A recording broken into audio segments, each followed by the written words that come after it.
Matt, tell us about the situation for you when this magnitude 8.9 hit.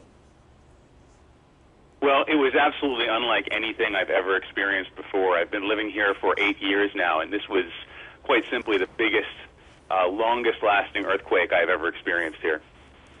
And that's it, because Kyung-la, our reporter there, was saying that she thought it was 4 to 5 minutes. Was that your sense as well? Oh, yes. The ground was rolling for an extended period of time. I wasn't exactly sure what to do or where to go. I'd never been prepared for anything like this. My wife and I stood outside and basically held on to the outside of our house. You couldn't even stand up. I mean, literally at the peak of these waves that were washing over the ground, you literally could not stay on your feet. You had to kind of crouch down in a ball or put your back against something so you didn't fall.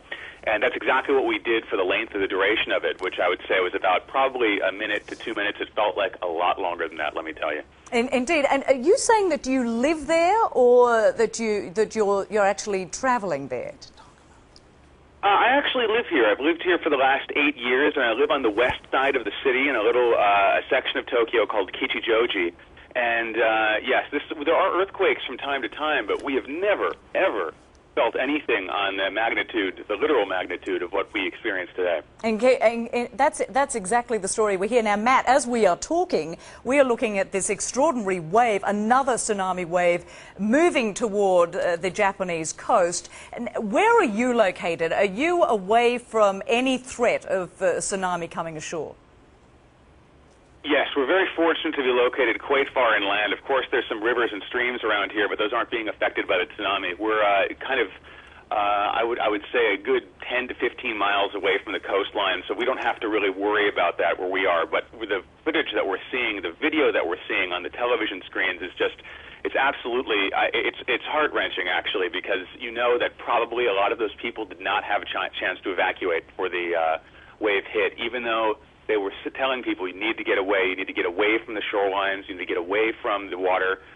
Just watching this wave hit and cars and buildings and houses being swept away in it, I think we're going to see a significant number of casualties, especially up in the northern part of the country where the quake was epicentered. And as you mentioned, you've been there for a number of years. I do have to apologize because someone was actually talking in my ear when you mentioned the number of years that you've been there. How long did you say you'd been there?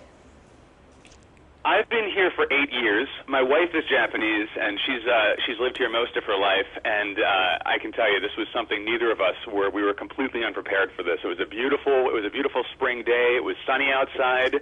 I had just come home from a little errand to the grocery store, and all of a sudden, bam! It just hit, and you could tell this was different instantly from other little tremors that we've had before. I mean, it just picked up in intensity. It ramped up.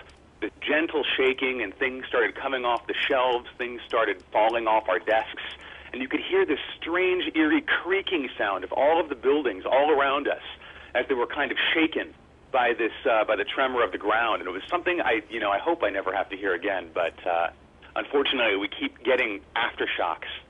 We've had 3 or 4 so far, and there's probably going to be other ones as well. And the reality is, I mean, living in Japan, this is something that you're very used to. But as you say, and of course as people who've lived there all their lives, they know when this is different, and this felt very different.